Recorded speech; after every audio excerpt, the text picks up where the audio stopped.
भगवती इस बार डोली पर आगमन कर रही है। जी। तो डोली पर आगमन भगवती का जो है वो अच्छा नहीं होता, जी, शुभ नहीं माना शुभ गया। नहीं माना जाता। उस दिन भगवती का गमन जो है मुर्गे पर हो रहा है, मुर्गा पे। मुर्गा पर हो रहा है, जो कि शुभ का सूचक माना जाता है। भगवती इस बार नरवाहनगा हो रही है ना, जी। शुभ का सूचक माना जाता है।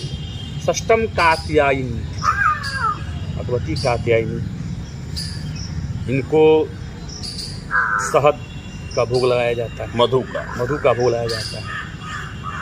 इससे आकर्षण की शक्ति बढ़ती है। जी। इसमें दूसरे दिन ब्रह्मचारिणी ब्रह्म का स्वरूप होती है। जी।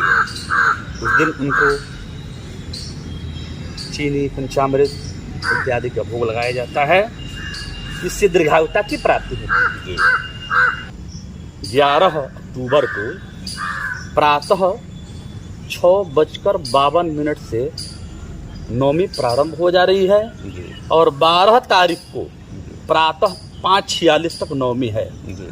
नमस्कार। शारदीय नवरात्र जो है 3 अक्टूबर से प्रारंभ हो रहा है और 3 अक्टूबर को प्रारंभ हो रहे शारदीय नवरात्र की क्या महत्ता है और माँ इस बार किस सवारी से आ रही हैं और माँ का प्रस्थान जो है किस सवारी से होगा, तमाम बिंदुओं पर चर्चा करेंगे। माँ के तमाम स्वरूपों की व्याख्या भी करेंगे। मेरे साथ आज आचार्य पंडित विद्वान अनंत श्री विभूषित श्री आशुतोष जी महाराज मेरे साथ हैं। आशुतोष बाबा उर्फ पिंटू बाबा मेरे साथ हैं, जो हथुआ के गोपाल मंदिर के पुजारी भी हैं और आचार्य प्रकांड विद्वान पंडित भी हैं। शारदीय नवरात्र को लेकर के कई बिंदुओं पर चर्चा करेंगे। बहुत बहुत स्वागत, बहुत वंदन है आपका। और आपके भी चैनल के माध्यम से इस बार जो है दशहरा कब शुरू हो रहा है और माँ किस सवारी से आ रही है? कहा जा रहा है कि डोली से आ रही है, जो बड़ा अशुभ माना जा रहा है। हम आपके इस चैनल के माध्यम से सभी सनातन धर्मावलंबियों को जी। शारदीय नवरात्र की बहुत बहुत शुभकामना। देखिए, हमारे यहाँ 4 नवरात्रि होती है। जी। एक जो विक्रमी संवत प्रारंभ होता है, चैत्र शुक्ल पक्ष प्रतिपदा से प्रारंभ होती है। जी। और दूसरी होती है वो आषाढ़ में होती है, शुक्ल पक्ष की प्रतिपदा से लेकर नवमी तक। जी। तीसरी होती है ये शारदीय नवरात्रि। जी। चौथी होती है आपको माघ शुक्ल पक्ष की उक्त नवरात्रि चल गई है। तो लेकिन जो हमारे यहाँ उत्तर भारत में अधिकांश चैत्र वासंतिक नवरात्र और शारदीय नवरात्रि की का अनुष्ठान का समाचरण होने को। तो इन दोनों नवरात्रों में भगवती का आगमन गमन का विचार किया जाता है, विशेष महत्व जिसमें महत्व होता है। इस बार जो भगवती का आगमन हो रहा है तो हमारी स्मृति कहती है शशि सूर्य गजारूढ़ है। जी। शनि भौम तुरंग में गुरी शुक्री च दोलायाम बूधे नौका प्रकृति। जी।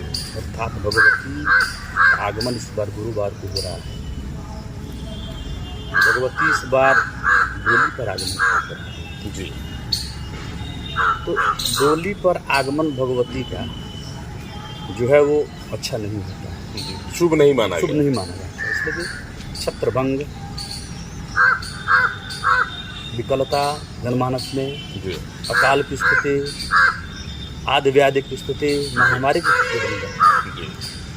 इसी तरह भगवती के गमन का भी विचार किया जाता है। जी। इस बार 12 तारीख को विजयादशमी है। जी। उस दिन भगवती का गमन जो है मुर्गे पर हो रहा है, मुर्गा पे। मुर्गा पर हो रहा है, जो कि शुभ का सूचक माना जाता है। भगवती इस बार नरवाहनगा हो रही है ना, जी। शुभ का सूचक माना जाता है। तो क्रमशः शारदीय नवरात्र में 9 दिन तक भगवती के 9 रूपों की चर्चा की जाती है। जी। और प्रतिदिन क्या करें, क्या करने से किस सदविष्ट की प्राप्ति होती है, जी। इस पर भी विचार रखते हैं। जी। जी। तो सप्तशती में चर्चा आती है कि प्रथमम शैलपुत्री च, जी। द्वितीयम ब्रह्मचारिणी, तृतीयम चंद्रघंटेति, कुसमांडेति चतुर्थकम, पंचमम स्कंदमातेति, षष्ठम कात्यायनीति च, सप्तमम कालरात्रीति, महागौरीति च अष्टमम, नवमम सिद्धिदात्री च, नव दुर्गा प्रकृतिता। प्रथम शैलपुत्री प्रथम दिवस में भगवती शैलपुत्री का स्मरण करते हैं। और शैलपुत्री की स्मरण से इसमें भगवती को अपने सदृष्ट की कामना के लिए सफ़ेद वस्तुओं का भोग लगाया जाता है, जिससे आरोग्यता की प्राप्ति होती है। दूसरा भाव है द्वितीयम चंद्र घंटेति, द्वितीयम ब्रह्मचारिणी। इसमें दूसरे दिन ब्रह्मचारिणी ब्रह्म का स्वरूप होती है। उस दिन उनको चीनी, पंचामृत इत्यादि का भोग लगाया जाता है, जिससे दीर्घायुता की प्राप्ति होती है। तीसरे दिन होता है तृतीयम चंद्र घंटेति, यानी भगवती के सिर पर भगवान चंद्रमा की आकृति विराजमान है, इसलिए उनको चंद्र घंटा की आकृति स्वरूप माना जाता है। इस दिन भगवती को मिष्ठान का भोग लाया जाता है, इससे समस्त शत्रुओं का प्रशमन होता है। चौथे दिन कुष्मांडा, कुष्मांड हमारे यहाँ इसे बथुआ, कमड़ा इत्यादि को बोलते हैं। जब प्रथम कुष्मांडे तो इस दिन भगवती को मालपुआ का भोग लगाएं और सदृष्ट की प्राप्ति करें। और पांचवा स्कंद माता, स्कंद माता को केले का भोग लाया जाता है और भगवती केले का भोग पा करके भक्तों को सदृष्ट की प्राप्ति होती है। छठवां है कात्यायनी, षष्टम कात्यायनी, भगवती कात्यायनी, इनको शहद का भोग लगाया जाता है, मधु का भोग लगाया जाता है, इससे आकर्षण की शक्ति बढ़ती है। और कात्यायनी जो है वो गोकुल का अधिष्ठात्र देवी भी मानी जाती है। यदि किसी कन्या के विवाह आदि कार्यों में विलम्ब हो रहा है तो वे भगवती कात्यायनी की आराधना करें, इससे उनके विवाह का सुयोग पूर्णतः संपन्न होता है। सप्तम कालरात्रि, सातवीं जो भगवती का विग्रह है वो कालरात्रि। कालरात्रि को गुड़ का भोग लगाया जाता है, भोग लगाए गुड़ का और भक्षण करें, सब में अर्पण करें, भगवती कालरात्रि प्रसन्न होती है। और भगवतों पर जो पर मंत्राभिचारित प्रयोग होते हैं भगवती उनका शमन कर देती है। आठवां है गौरी का, भगवान शिव की बामंगी है, उनको नारियल का भोग लगाया जाता है। नारियल श्री का प्रतीक होता है। यदि आप गौरी को नारियल का भोग लगाते हैं तो भगवती श्री की कृपा होती है, लक्ष्मी की कृपा होती है और अभिष्ट की प्राप्ति होती है। नवमम सिद्धिदात्रीश्या, और भगवती का 9वां विग्रह जो होता है वह सिद्धिदात्री का, अर्थात जो सिद्धि को प्रदान करे, जो भक्तों के मन में सिद्धि हो, मनोवांछित कामना हो, उसको प्रदान करे, वह सिद्धिदात्री हो। तो उस दिन भगवती को विशेष रूप से हलवा, पूड़ी और चने गुड़ का भोग लगाया जाता है।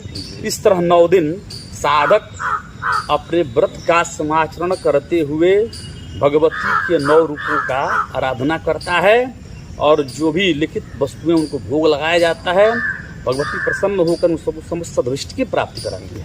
इस वर्ष हवन कब हो रहा है महाराज? हवन इस बार जब से कहा गया है कि जावद नवमी हुमादिकंच, जब से नवमी प्रारंभ हो और जब तक नवमी रहे, अर्थात 11 अक्टूबर को प्रातः 6:52 से नवमी प्रारंभ हो जा रही है और 12 तारीख को प्रातः 5:46 तक नवमी है। जब से नवमी प्रारंभ हो और जब तक नवमी रहे तो नवमी में ही हवन करें, कन्या का पूजन इत्यादि करें हवन के पश्चात। और आम लोगों से क्या अपील करेंगे? शारदीय नवरात्र प्रारंभ हो रहा है, मैं समस्त जनमानस से ही आग्रह निवेदन करूंगा, सनातन धर्मावलंबियों से भी निवेदन करूंगा कि ये जो समय होता है प्रकृति अपनी व्यवस्था बदलती है। हम गर्मी से क्रमशः शीत ऋतु के प्रवेश करते हैं। जैसे प्रकृति अपनी व्यवस्था को बदल के मनुष्य के लायक बनती है, उसी प्रकार समस्त धर्मावलंबियों से मैं साग्रह निवेदन करूंगा और कहूंगा कि जो भी आपके दुर्व्यसन, दुर्विचार, दुर्व्यवस्था आपकी, उसको त्याग करें और भगवती के अनुष्ठान के सहभागी बन करके भगवती के व्यवस्था को, उनके आशीर्वाद को आत्मसात करें और पुनः भगवतीमय हो जाएं।